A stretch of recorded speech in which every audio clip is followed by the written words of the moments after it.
you want to promote your business? Do you want to talk about your nonprofit organization? Do you want to talk about your culture? Introducing the online web TV, Afrique Today. Fogham, where you can watch us live at the same time on 4 platforms: Facebook, YouTube, Twitter, and using the Afrique Today app. Download our app today for Android or Apple. Promote your business today. For more information, go to www.afriquetoday.com. Afrique Today, the best of digital TV. Greater Mother's Day Celebration 2021. Virtually join us on October 10th at 2 p.m. for this year's exciting Greater Mother's Day celebration, observing the 124th birthday of our spiritual mother Mary of the book, the Most Honorable Elijah Muhammad, peace be upon him, who gave birth to us as a nation of people. This year's lecture is titled, Are We Living in the Last Days? Follow this link to participate.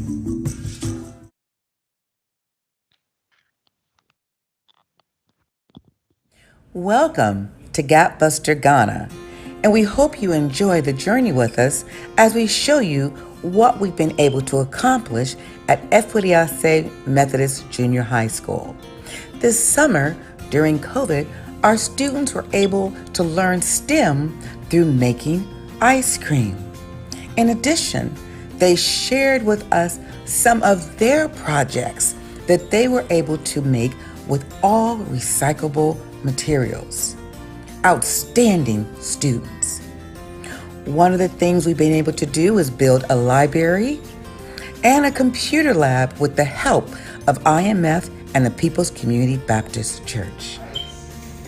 Fiction and non-fiction book, the children's section, culinary sports, teen fictions, a lot of teen fictions, and Afro music. And so there is a lot of resources in this library, and you can see that, and even engaging the children, you can sense the way they respond. They are polite, they don't react as kids that don't read. They are polite, they understand what they speak, and the reading naked command. And so I'm happy to be here at this school, and these are things. Here are our students in action during COVID, learning in the computer lab, doing cross-cultural education with our students here in the United States.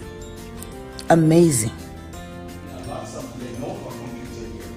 And I am pleased, and we just want to encourage more faith communities to do this, more faith-based organizations. These are what we award. These are the things that we recognize when we talk about economic development. In the area of education, in the area of health, in the area of agriculture. And so this is not near Accra, Ghana, but it's worth traveling the miles and the hours to come to this area. Where are we again? Effigiasi Koforidua. Effigiasi Koforidua. Say it to the... Effigiasi Koforidua. Koforidua is the capital town of the Eastern region. Amen. So it's good. It doesn't matter where in the village. We thank Pastor DK for visiting our school and seeing our Wi-Fi accessible computer lab. Here are the old classrooms, and we have been able to outfit these classrooms with the help of IMF to what you see now. Students are able to work in groups, do peer interaction and engagement in classrooms, and the teachers have been outfitted with multiple resources and tools for training and learning. We've also built bathrooms. Take a look here. These are the old original bathrooms. Now tell me, would you want to use these bathrooms? So since the students deserve more, we decided to build bathrooms. We have completed 5 bathrooms, and this is what it looks like now. Being all tiled up. There's 2. There's 2 on bathroom. There's 1, 2 toilets, and a commode. And then we'll go to the staff bathroom. Here is the staff bathroom. They get one. Staff gets one bathroom. So they're gonna be putting the ceilings in pretty soon. And here is the female bathroom, which is coming along, going slow. So you can see where the difference is. This is the female bathroom. Here are the bathrooms. This is a boys' bathroom. We have a unisex staff bathroom. And we also have the girls' bathroom. This is where the bathrooms are to date. There's 2 boys, 2 girls, and 1 staff. Many of you might know, as far as cafeterias, this is the original cafeteria, which was a hut. They prepared and served food for the students out of this building. We decided our scholars deserve more. So we built a new kitchen. This is the gallery area where the bathrooms are connected. And this is where we are to date. We have completed all the flooring for the kitchen,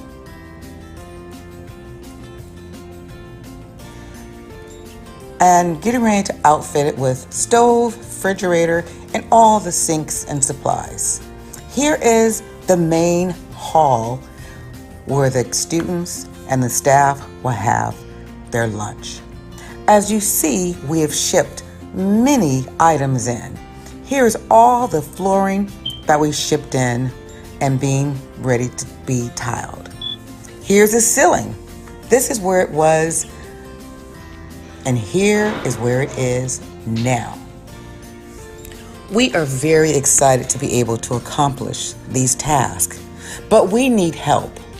We are completely out of funds, and to finish this building, we require assistance and help from the community. Please donate today by visiting www.gapbuster.org, and that's GAPBUSTER, and make a tax-deductible donation today. Thank you so very much.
Welcome back, and I am so glad to be here today. It's been a long summer.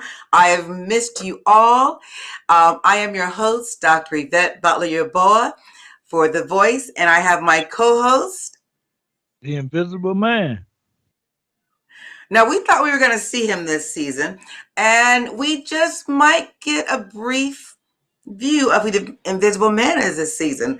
We'll see. So keep watching to find out if we'll get to see our Invisible Man this season. But we are so excited to be here again and be able to bring to you information and just anything that you really want to talk about. And I am so excited to kick off this season. We have an unbelievable guest. And many of you might have heard of this young lady, but we have a guest that is really going to rock the waves of reparation. We have today with us today, Ida Hakim. And Ida Hakim is the founder of the organization for white Americans in support of reparations for Afro descendants. And Ida, I have to say, you are our first Caucasian guest, and I want to welcome you to our show. And we're happy to have someone on our side fighting for reparations who doesn't look like us. We need more people like you in the fight. So she has an organization called Caucasians United for Reparations and Emancipation for the Cure. I love it, the cure, because this is what will cure a lot of the discrimination and racism today if we give Blacks reparations. And also was founded in 1992.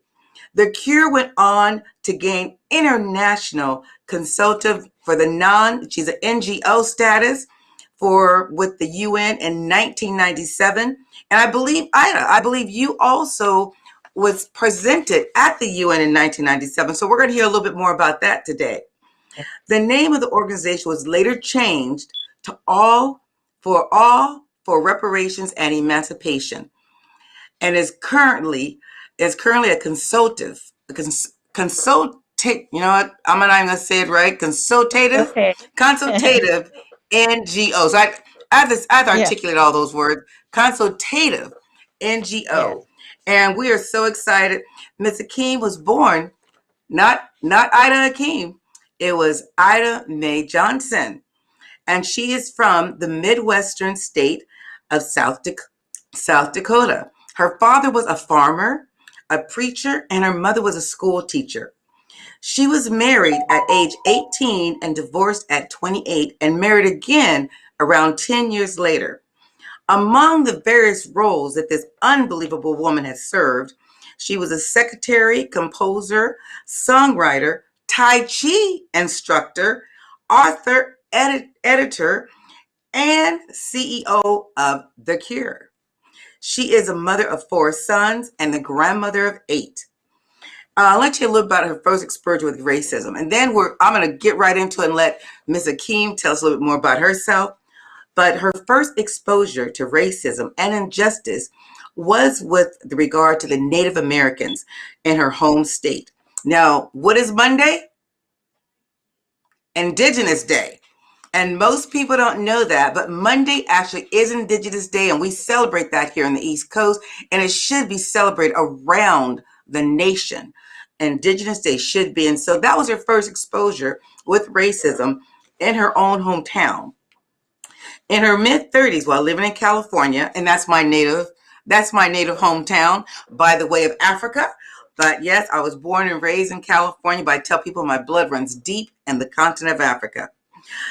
So she met and married Khalil Hakim, and that's where she gets his wonderful name, Ida Hakim, from.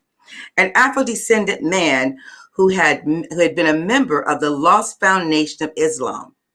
In her life with Khalid, Ida came to understand the lingering effects of slavery and the need for reparations. She learned and studied and spoke on the subject of reparations on television, radio, and events at the UN.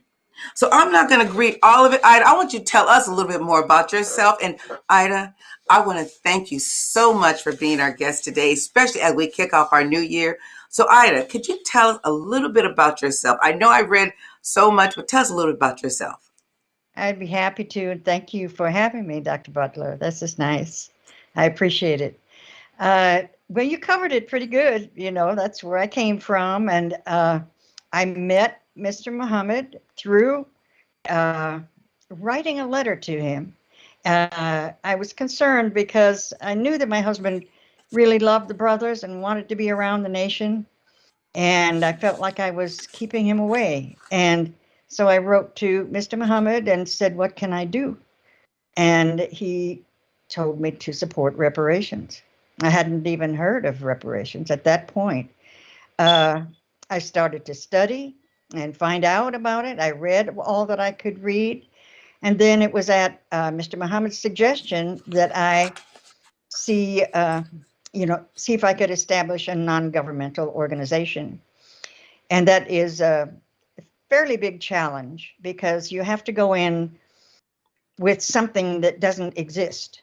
You know, if there is an organization, a non-governmental organization that supports Afro-descendants, then you can't make a new one. So what I did was I thought, well, there's no organization of white people who support reparations, so let me see if I can do that. And as it turned out, there are a number of really dear friends and good people who are white people who support reparations, so I contacted them. We got together, established a nonprofit, an educational nonprofit called CURE, and we wrote books, we went on television, we went on radio, we gained membership, and followed all of the processes that it takes to become an NGO, and were granted status in 1997. So that was really, it was like a 5-year effort, and we gained it, and we used it for from 97 to about 2006. We were very, very active at the United Nations.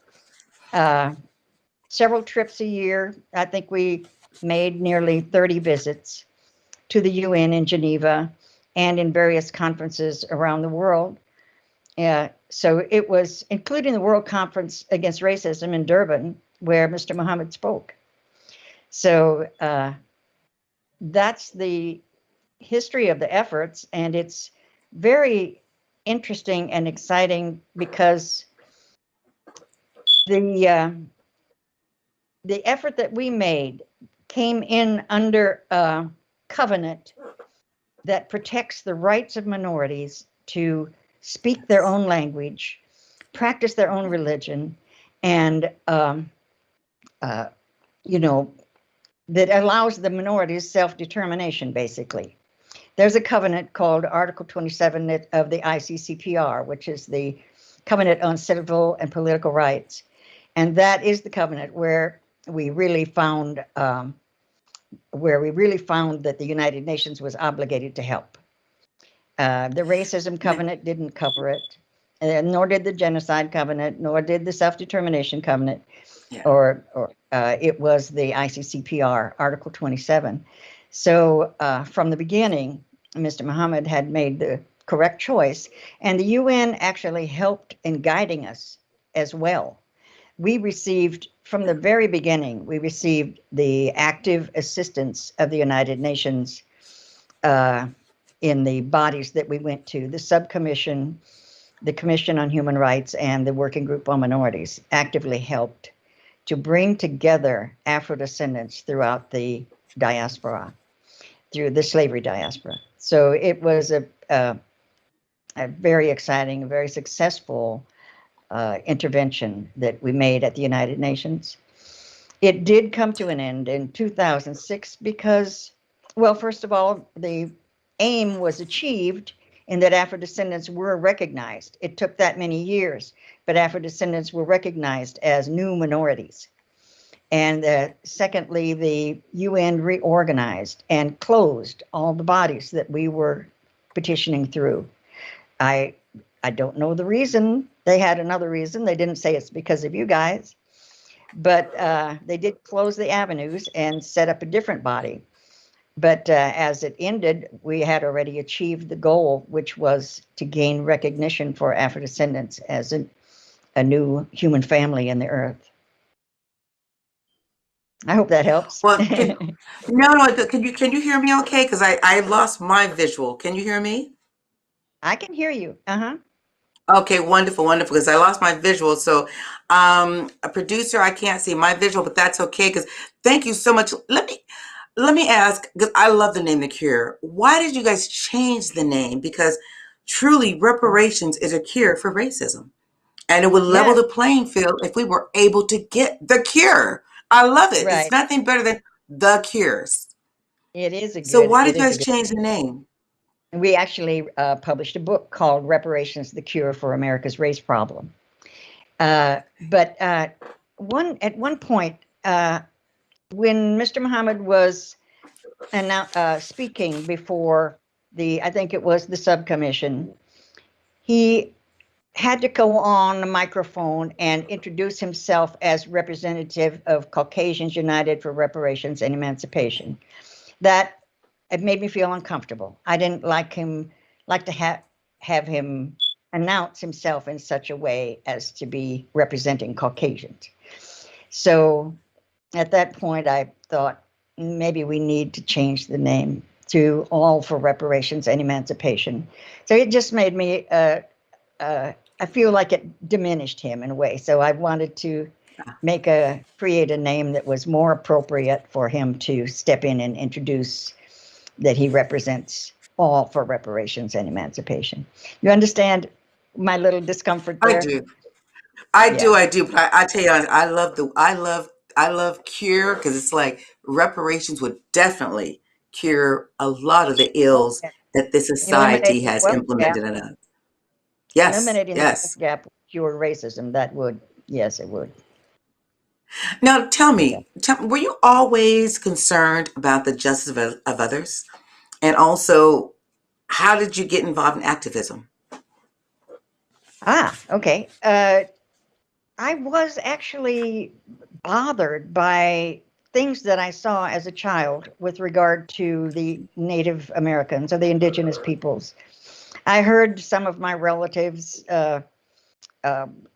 disdain for the Indians. I heard about people actually being injured and killed. Everything was derogatory that was said. And I remember going to my dad and saying, you know, Dad, didn't Jesus love all the children of the world? You know, what is going on here? Because I don't like this. And I forget what his answer was. He had some comforting words to give me, but it was early on that I saw this is not right. From what I understand, Jesus loves them all. And so that's where it began. With regard to Afro-descendants, upon marrying my husband, the issues became so clear. So the south side of Chicago was a shock to me. And we lived there for a number of years. We lived in Southwest Atlanta. I live in the hood in Atlanta now. There is a profound difference in opportunity and in education and in it's painful what the young people don't have here that they do have in the white communities. It's dangerous. There's no opportunities for these young men. I've seen it for a long time, and I think it's extremely sad, and it must come to an end. Yes. It's deadly. We're going to have to take a quick break for technical difficulties, just a really quick break, and we're going to come back.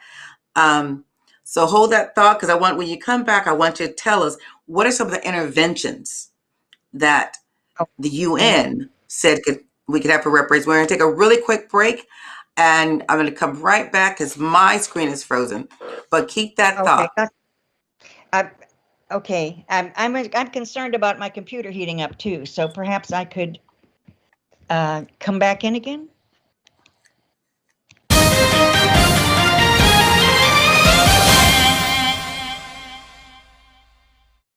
Welcome to Gapbuster Ghana, and we hope you enjoy the journey with us as we show you what we've been able to accomplish at AfriqueToday Methodist Junior High School. This summer, during COVID, our students were able to learn STEM through making ice cream. In addition, they shared with us some of their projects that they were able to make with all recyclable materials. Outstanding students. One of the things we've been able to do is build a library and a computer lab with the help of IMF and the People's Community Baptist Church. Fiction and non-fiction book and children's section, culinary sports, teen fictions, a lot of teen fictions, and Afro music. And so there is a lot of resources in this library, and you can see that, and even engaging the children, you can sense the way they respond. They are polite, they don't react to things that don't read, they are polite, they understand this. And so I'm happy to be here at this school, and Here are our students in action during COVID, learning in the computer lab during cross-cultural education with our students here in the United States. Amazing. Lots of Lenovo computer here. And I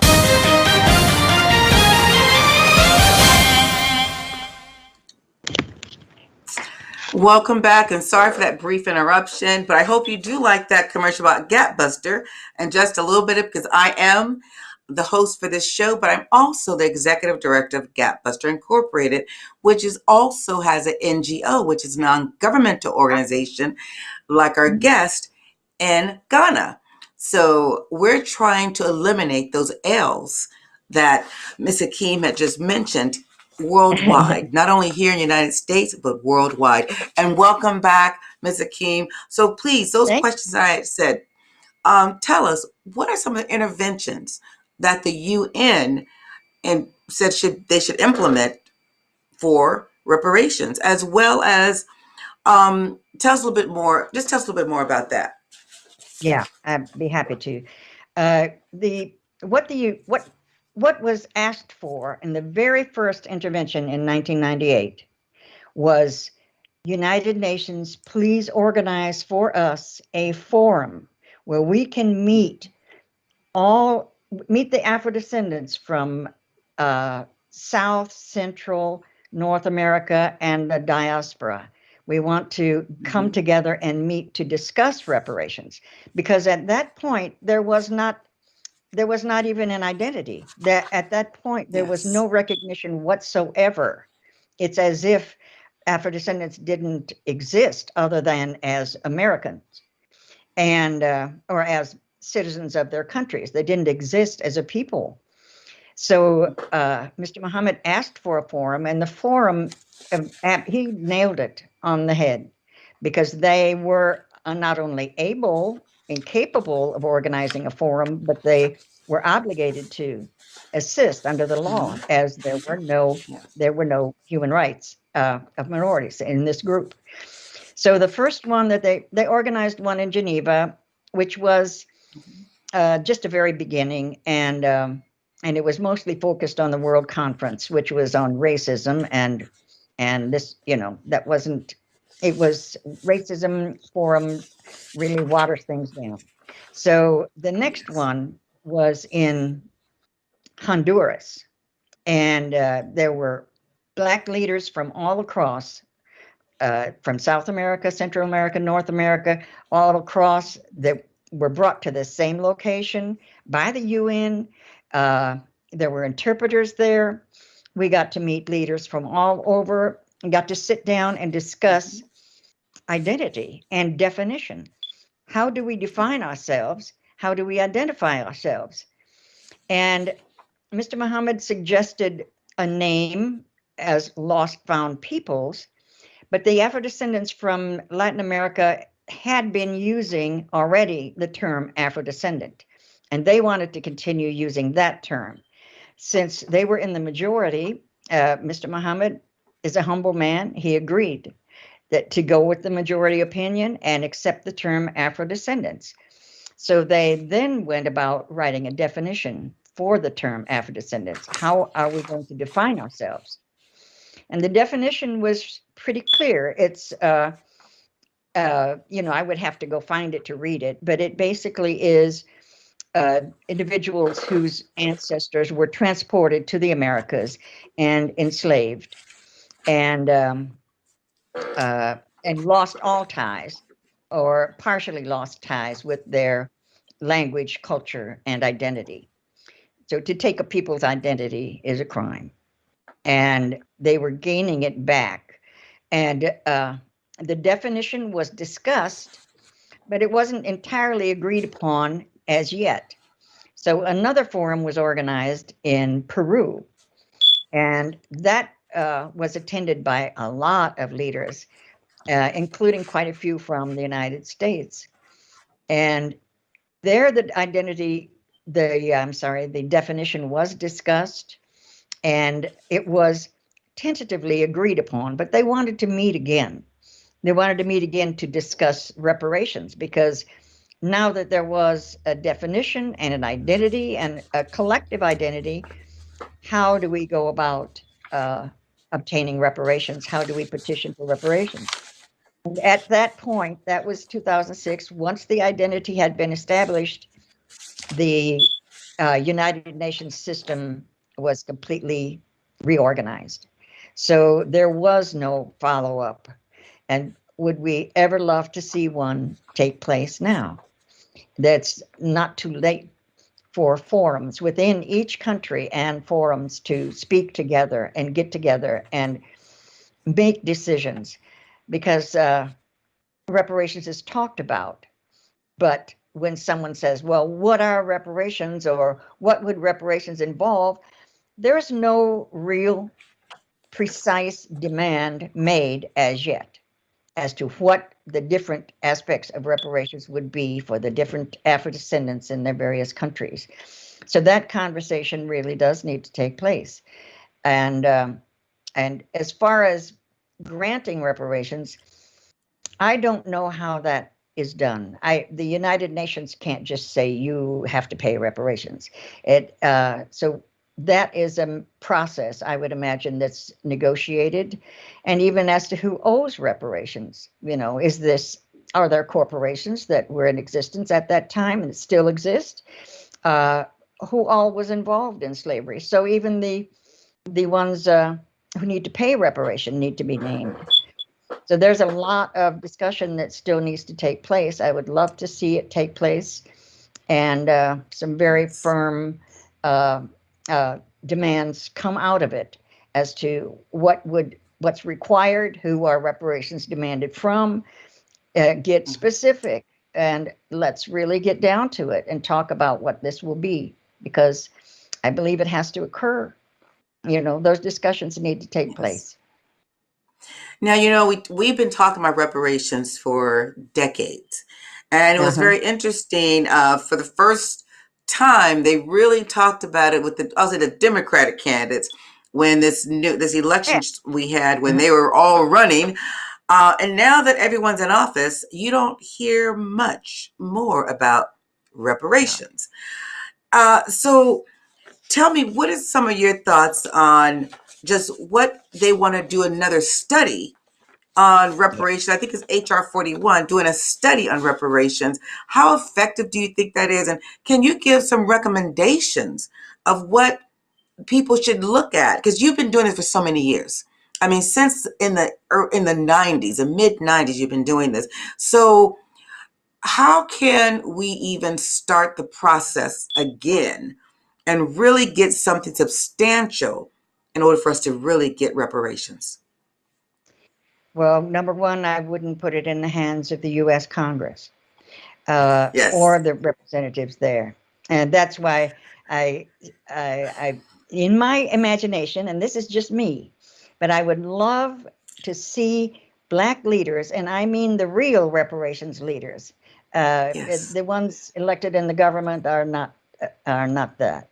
You need the real reparations leaders, the scholars, the people, the economists, Black leaders from all areas to come together and discuss this, and the historians to name the various entities and governments that owe reparations. It's such a large subject, and it deserves, I would like to see a get-together, a huge get-together, to, perhaps that could be demanded of Congress, that they would fund that for Black leaders, not of their choice, but of your choice, to come together and to lay the ground for this to take place. Because at this point, when they discuss it, they're just throwing out a figure and well, how about X number of $1 billion? That's, that has to be up to you what reparations are, not up to a political candidate. It has to be up to you to decide. And the various Afro-descendants in various countries will have different needs. And I also believe that, the one thing that the Honorable Elijah Muhammad asked for should come on top of the demands for reparations, which is land that they can call their own, land and self-determination for Afro-descendants, homeland, among many other things, including equipment and money and so forth. So land would definitely be, like you said, it's land doesn't go away. Money can, especially in this time of inflation. Money can go away real fast. So, there's enough scholarship in the Black community, there's enough brilliant minds to come up with a reparations plan that would serve the needs of the people. So that's what I would like to see. Now, how that can be done, that's going to take some organizing and some will, some will. Yeah, and you say that, no, because we were talking a little bit earlier before we came on live about reparations and what Ghana has done. As I mentioned earlier, the chiefs, the Ashanti chiefs, apologized for their involvement in the forcible removal of us from the motherland and the continent. I always say the forcible removal because it wasn't by choice that we got on those boats and going through the dungeons. And I tell everyone, if you haven't had the experience, please go through the dungeons of Ghana and also Sierra Leone, where they brought us through to what's called the New World.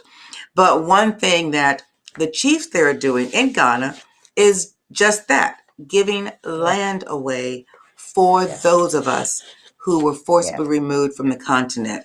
Now, and they're going through the same thing. How do you identify who was forcibly removed versus those who just want to come and get land? For example, they said other African immigrants. So so they're still going through that, but they are giving land away for those of us who've done our DNA, who can prove that we come from the, unfortunately, ancestors of those who were forcibly removed and brought to the different world. So it's kind of exciting. So yes, land you can never get more of, and that would really suffice and do wonders to sometimes equal that playing field. Now, I want to ask, because this working group they pulled together. Could you tell me a little bit more about the working group, and in your opinion, how can we and what can we do now at this stage to really start moving towards reparation? Because we know that they can give financial money. With COVID as the way it happened, pandemic, we know that money can be given very easily because they just made more and gave more. So we know that you can get money.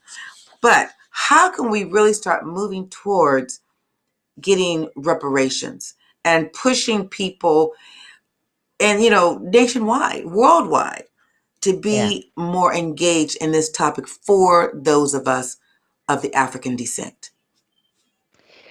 Well, we're helping right now. We need to be talking about it. The working group that I mentioned, Working Group on Minorities, was a body of the UN. It was a body of experts. So that working group was closed down. What how can we go about? I have put some thought into this. If money could be, and I would love to see the UN help to bring together, once again, Black leaders for another forum, and that would take money and organization. It would take travel and interpreters and so on. But they did it several times, and it would be great to see it happen again on a larger scale, to include a lot of the great minds that have put thought and energy into this.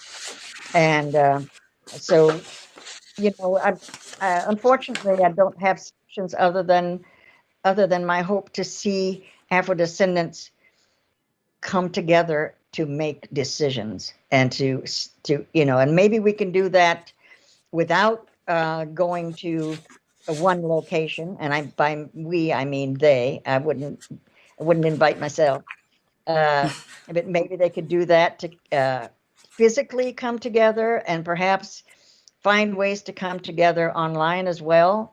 to have these discussions and somehow bring together a plan that is a plan of the people, not the governments. The plan of the people. They say we need this and we need this, and we believe these are the ones who owe reparations, and we would like to, this is our plan, and we want our plan considered. And I would think that the UN will need to be involved in some of the organizational parts of it.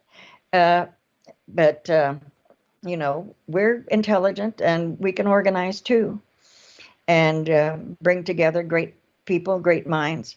So it's going to take a focus of the people and the leaders to bring it to pass. And it seems like it's time. It seems like this has to be the time. It really feels like it has to be the time. We're reaching the end of a time period where anything else will be tolerated. So the people really need to speak. I jump in? Yeah, and you say that, and and I've been traveling across the globe basically, and with everything that happened, especially the racial insensitivity and racial intolerance of what has been happening throughout this country, and how other countries have stood up in the wake of the killings of George Floyd and Breonna Taylor, and it's interesting. Social media has done wonders for us. I'm gonna say it. Sometimes it's I didn't like it that much at first, but I'm telling you now, I love it because things have been happening to us historically since we've been brought to this country have now been highlighted. Because the George Floyd and Breonna Taylor are not new, but they were new to the world. Yes, it was shocking. It was very shocking to the world. This world did not think that people were still doing such atrocities to people just because the color of their skin. And it's interesting when we have to find a solution before, and I say America goes up in fire. We have to find a solution because these things are basically happening in this continent. You don't see it as much in other continents, but this continent here is happening at a large scale. And, I pray that the UN steps in somehow, but you're saying, and I just love it. You said that, we have to bring the African-American leaders, the African descent leaders together.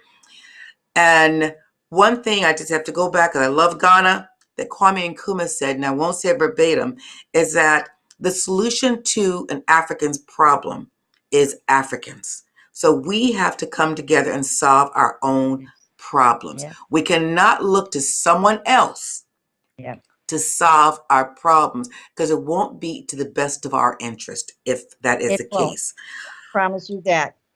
You must jump in together and bring it about yourself, because it isn't going to come from somebody else gifting you something that will not be on your behalf or in your favor. Correct. So yes, you must bring it out of your own heart and soul, what it is, what it's going to take. Thank you. And I think our invisible man wants to jump in and say a few things. I've been quiet. I appreciate everything that's been said, but this is a point of information. The definition for the term Afro-descendant is 1, people who were forcibly dispossessed of their homeland, Africa. 2, were transported to the Americas and slavery diaspora for the purpose of enslavement. 3, were subjected to slavery. 4, subjected to forced mixed breeding and rape.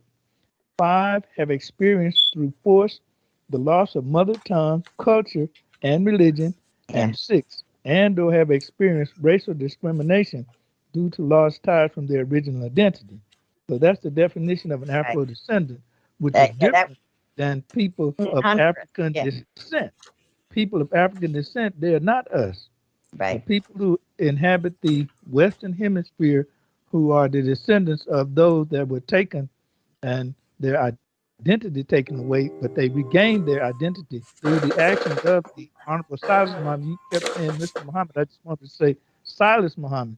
But we're getting ready to say goodbye to you, Ms. Hakim. So I have one question, if I may. Okay. Can we resurrect Afri Would you be would you like to see that happen, and can we count on you to bring that about? Well, if the decision was made that we want to, obviously it's still an NGO, it's still a consultative NGO. We still consultative NGO with the United Nations.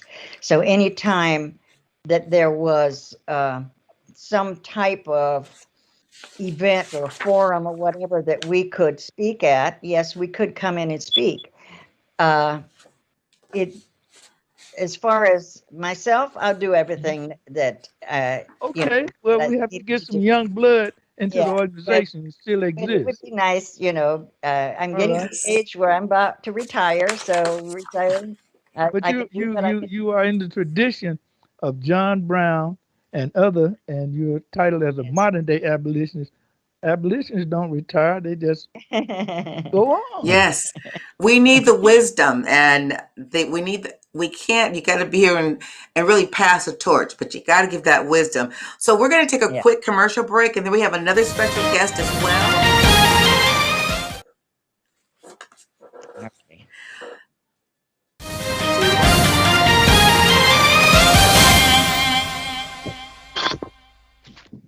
Welcome to Gapbuster Ghana, and we hope you enjoy the journey with us as we show you what we've been able to accomplish at AfriqueToday Methodist Junior High School. This summer, during COVID, our students were able to learn STEM through making ice cream. In addition, they shared with us some of their projects that they were able to make with all recyclable materials. Outstanding students. One of the things we've been able to do is build a library and a computer lab with the help of IMF. Do you want to promote your business? Do you want to talk about your nonprofit organization? Do you want to talk about your culture? Introducing the online web TV, Afrique Today. Fogham, where you can watch us live at the same time on 4 platforms: Facebook, YouTube, Twitter, and using the Afrique Today app. Download our app today for Android or Apple.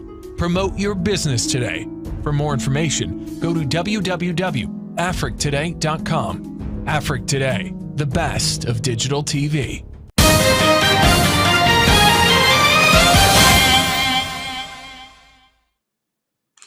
Welcome back, and I am really excited and happy to be here with Ida Hakim. We also have another special guest, but I want to finish with Ida Hakim with a few more questions, and this is the modern day abolitionist, and this is my first time meeting her, and she is a dearth of knowledge about reparations and what she's done historically in her life to help with us. Miss Hakim, I have a question now. You are white, Caucasian. One of the things I want to ask, why are white people so adamantly against reparations when they've never raised objections to other reparations and demands when it comes forth? And why such a problem for justice for all?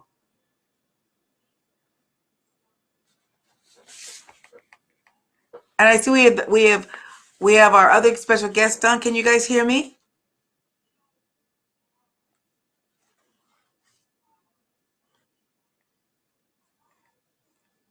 All right, can you hear me?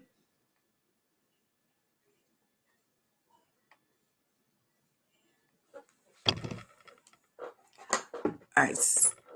I think we're having a few technical difficulties here. I'm not sure if I'm frozen.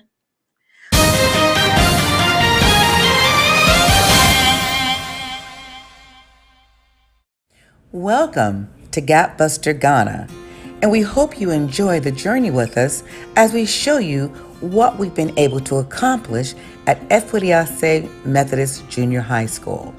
This summer, during COVID, our students were able to learn STEM through making ice cream. In addition, they shared with us some of their projects that they were able to make with all recyclable materials. Outstanding students. One of the things we've been able to do is build a library and a computer lab with the help of IMF and the People's Community Baptist Church. Fiction and non-fiction book, a children's section, culinary sports, teen fictions, a lot of teen fictions, and Afro music, and so there is a lot of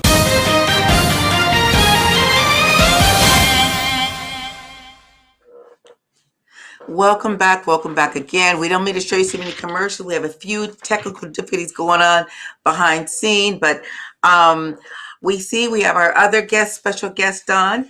And so, but I do, can you hear me okay there? I can hear you. Yes, I can hear you. Okay, wonderful. I can hear you. And all right, fabulous. Now I hope we haven't lost Ida as well, because we want Ida Hakim also to answer a few more things and wrap up. But how are you today? Brother Muhammad, it's good to see you. I'm doing fine, thank you. Wonderful. You've been traveling a lot. I have. I've been to the motherland, and I don't know if I don't know if you've been to Ghana, but if you haven't, I welcome you to come. I have open arms. Oh my. Okay, so you have to go. You have to go, and you have to claim your land there as well. Because they're giving it away, and I'm excited about it. So they're really trying to do their part with reparations to us for their involvement in the slave trade. So it's good to see that from another black to another black welcoming us. But I know you had a special announcement, and so I'll let you go and take it over. Tell us a little bit about why you're here today, and thank you so much for joining us again. Thank you for having me. I'm here to promote Mother's Day, the Greater Mother's Day celebration, and the special lecture that will be given by our Chief Minister, Minister Naji Muhammad. And I'm here to support him and to promote his speech on Sunday. I'd like to make sure that everyone has the correct link to join us on this special occasion. Now, why a Mother's Day? Why do we call it Mother's Day? One of the most significant reasons why it's called Mother's Day, and I'll bring you to a certain level of understanding in the use of the scriptures. Jesus of 2,000 years ago